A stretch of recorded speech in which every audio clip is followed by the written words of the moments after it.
Hello and welcome to Daily Racing Forum's coverage of the Stronach 5 wager. I'm Byron King, Kentucky handicapper, and let's take a look at the 5-race sequence on Friday.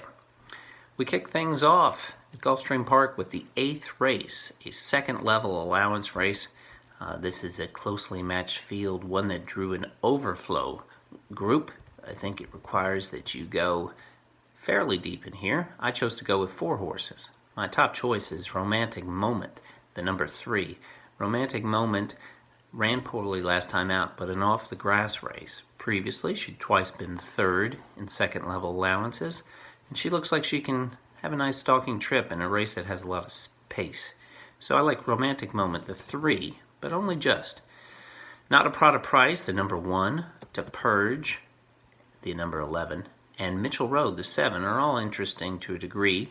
Not a Prada Price comes off second place finishes in 3 straight. To Purge is the class, a graded place runner, but away for over a year.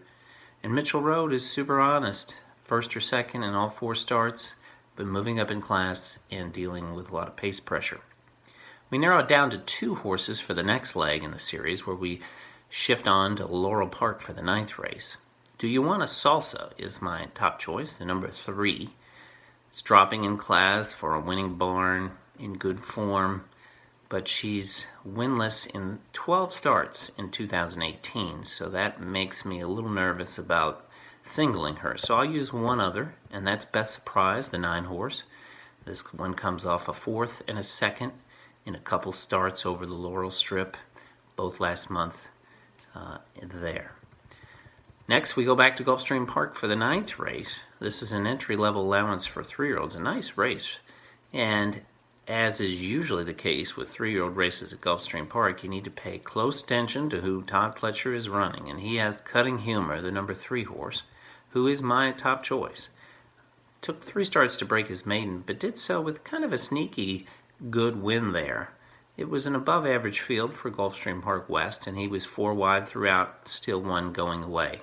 He did come under an early drive, but he seems to have trained well in his works that are available to be seen on xbtv.com.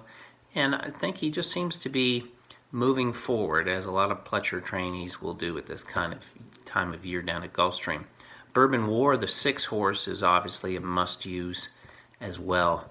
This is a horse that won first out at Aqueduct before a 4th in the Remsen when he was beaten 9 lengths by Maximus Mischief. A really exciting 3-year-old that's on everyone's top list of leading Kentucky Derby contenders, at least in January, as we gear up. On to the 4th leg, we stay at Gulfstream, and again, my preference is to go 2 deep. Molly's Party and River of Fire. Molly's Party the 6, River of Fire the 1. Molly's Party is the leading money earner, dropping in class, though moving out of the New York bred ranks into an open maiden claimer. And River of Fire is a lightly raced Pletcher trainee who seems to have the potential for improvement. Finally, we close it out at Santa Anita with their 4th race. That's the final leg. This is a maiden race scheduled for the grass. I do advise players to keep close tabs on the weather. It was supposed to rain heavily in California on Wednesday and Thursday before clearing on Friday. So naturally, you want to stay up to speed on course conditions there. Provided it stays on the grass, Selwood is the most likely winner. The number 7 horse comes off the highest Spire speed figures, couple runner-up finishes, but does seem a little bit content to settle for minor awards.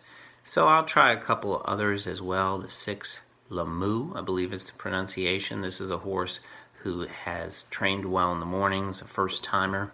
And also Big Buzz, the 2 horse, who's been second a few times. Put all these horses together with the $1 minimum, and the play is a $96 ticket. Good luck with all your Stronach 5 plays on Friday. Take care.